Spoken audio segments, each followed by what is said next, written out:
سر فرو برد در سیاهی ابر.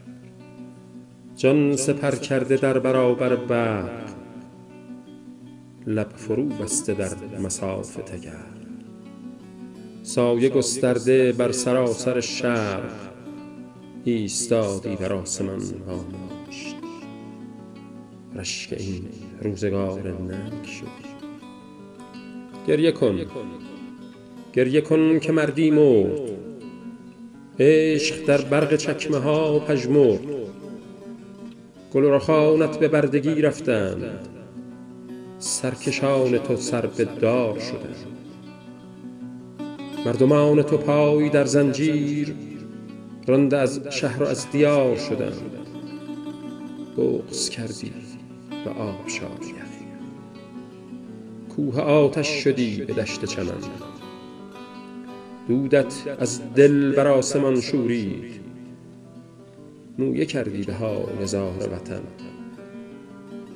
سنگ بر سر زدی و لرزیدی، زخمی رعد و آذرنگ شدی.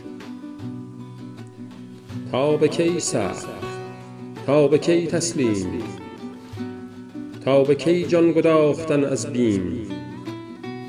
شرزه شیران به راه بیتابند، مادران سوگوار سهرابند. از چه رو شاهدی و خاموشی، از چه رو از میان نمی جوشی؟ از چه رو کف به لب نمی یاری؟ از چه رو اشک و خون نمی باری؟ از چه رو در هجوم راه زنان طعمه تیشه و تفنگ شدی؟ دشنه افتاده دست زنگی مست، تیغ برکش در این زمانه پست. از دل تنگ و سینه پرخون، کف برآر از لبان آتشگون.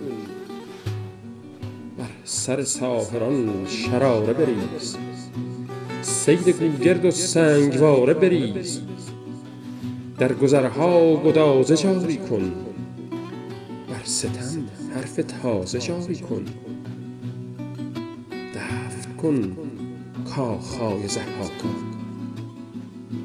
پاک کن خاک ما ز ناپاکان. ای که در روزگار تیره و تاج، گاه بیداد مرد جنگ شدی.